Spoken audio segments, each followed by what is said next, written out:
নমস্কার বন্ধুরা, রিয়াঙ্কা লাইফস্টাইলে নতুন আর একটা ব্লগে আপনাদের সকলকে স্বাগত।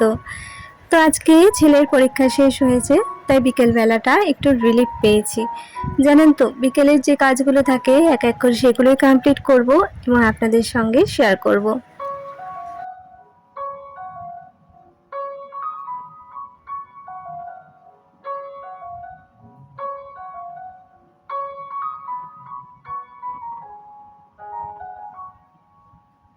সবার প্রথমে আমি রাতের বিছনাটা একবারে করে নেব ঝেড়ে।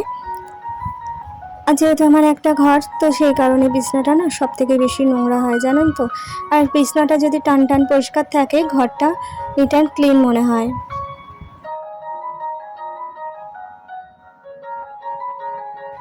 আর সেদিনকে না ঘরে একটা পোস্টার ছিল রাধা কৃষ্ণের, খুব সুন্দর একটা ছবি। আমার ছবিটা ভীষণ ভালো লাগে, আর সেই কারণে আমি কাটিং করে সেটা রেখে দিয়েছিলাম।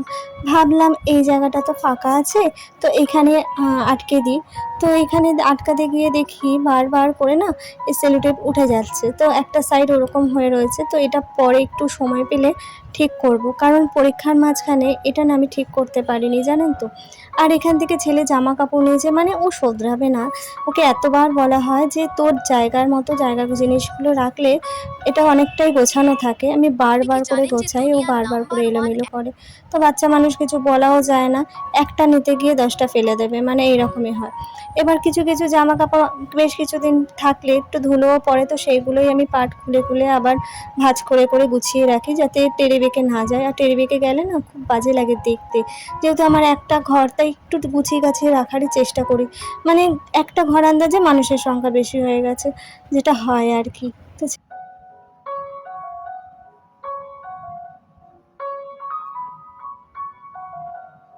ছেলেকে বিকেলবেলা পড়তে বসায়নি, একটু রিলিফ দিয়েছি ওকেও। তো উপরে গিয়ে খেলা করছে, একটু পরে আমিও যাব উপরে। তার আগে ঘরের কাজগুলো একটু গুছিয়ে নিই, কারণ এই কদিন না ঘরে সেভাবে কাজ করতেই পারিনি। ছেলেকে পড়াতে হয়েছে, ও বসেই থাকতো, মানে ঘরের মধ্যে যদি ও বসে থাকে সারাক্ষণ পড়াশোনা নিয়ে, তো ওখানে কাজ করলেও ডিস্টার্ব হবে। তো সেই কারণে ঘরের সেরকমভাবে কাজকর্ম করিনি, একটুখানি মোটামুটি একটু গুছিয়ে গাছিয়ে আমি উপরে রান্নাঘরে চলে যেতাম, ও পড়াশোনা করতো ঘরে, আর আপনাদের দাদা তো বেরিয়ে যেত। তো এইভাবে চলছিল।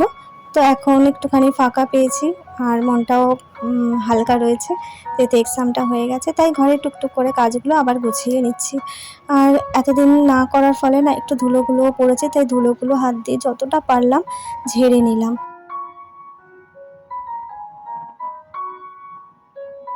আমার জামা কাপড়ের টেবিলটা তো মোটামুটি গোছানো হয়ে গেছে।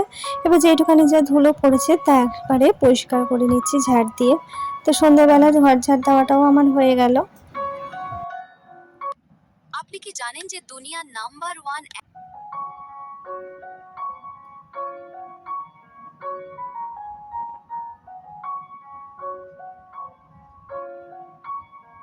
আমার শ্বশুরবাড়িতে এই একটা ঘরই আমার দম ফেলার জায়গা। সত্যি বলতে এই ঘরটার সঙ্গে অনেক স্মৃতি, অনেক কিছু জড়িয়ে আছে। একটা মেয়ে যখন বিয়ের পর শ্বশুরবাড়িতে আসে, তখন কিন্তু যে ঘরটাতে সে বাস করে তার সঙ্গে অনেক স্মৃতি জড়িয়ে থাকে। তো জীবনে তোমার প্রচুর টাকা হলেও, অনেক বড় বড় জায়গায় তুমি থাকলেও, তোমার সেই ছোট্ট ঘরটার প্রতি একটা আলাদাই কিন্তু মায়া থাকে। তো সেই রকমই মায়া এই ঘরটার প্রতি আমার, জানেন তো। অনেক কষ্ট করে, অল্প অল্প করে, তিলে তিলে এই সংসারটাকে আমি গুছিয়েছি। এতে অনেক পরিশ্রম, অনেক অনেক ত্যাগ, অনেক কিছু রয়েছে। তো আমার সংসারটা আমি ভীষণ ভালোবাসি। আর এখানে যে জিনিসগুলো দেখছেন ম্যাক্সিমামই আমার কষ্ট করে করা। আর খাটটা আমার অবশ্যই বিয়েতে দিয়েছে আমার বাবা। আর যে ছোটো ছোটো জিনিসগুলো আমার অনেক কষ্ট করে করা। আমার শোকেসটাও আমার বিয়েতে পাওয়া। তো ফ্রিজ বলুন, টিভি বলুন, এগুলো আমার হাজব্যান্ড আমাকে করে দিয়েছে অনেক কষ্ট করে তিলে তিলে। আর এই জিনিসগুলো জানেন তো আমার ভীষণ প্রিয়।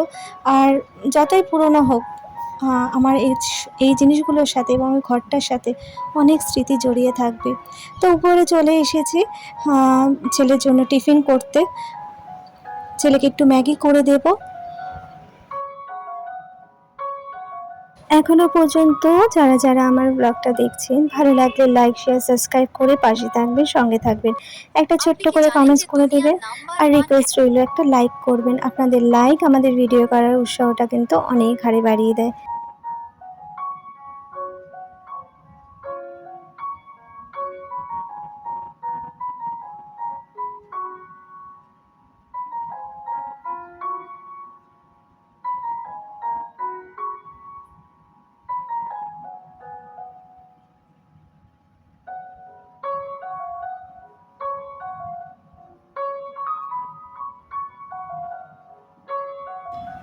ম্যাগি করা আমার কমপ্লিট।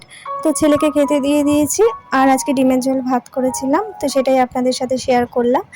আর এখানে কিছু বাসন ছিল, সেই বাসনগুলো তো আমি বিকেলবেলা করেই গোছাই আপনাদের বলেছি, তো সেইগুলোই কাজগুলো করছিলাম আর কি।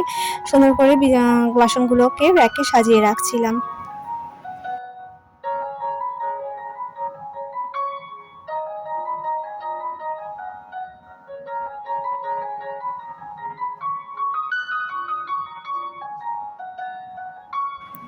আমার এই সমস্ত কাজগুলো হওয়ার পর আমি না বেশ খানিকটা টাইম নিজে একা একা উপরে অফ ক্যামেরায় কাটিয়েছি, কারণ আমার একা থাকতে ভীষণ ইচ্ছে করছিল জানেন তো। আর আমি সেগুলো ভিডিও করিনি, কারণ ভালো লাগছিল না। নিজের মতো করে খানিকটা সময় কাটাবো বলেই আমি উপরে বেশ খানিকক্ষণ সময় একা একা ছিলাম। আর অনেক দিন ধরে ভাবছিলাম হাতে নেল পালিশ করা হয় না, টাইমই করে উঠতে পারছিলাম না। তো ভাবলাম আজকে যখন হাতে একটু সময় আছে, আজকে একটুখানি বসে ধীরে সুস্থে নেল পালিশ করবো, সেটাই আপনি কি প্ল্যানিং জানেন যে করছিলাম দুনিয়ার উপরে নাম্বার বসে ওয়ান বসে। তো আমার এই কাজগুলো হওয়ার পর আমি একটুখানি সময় কাটিয়ে খানিকক্ষণ পর নিচে চলে আসি।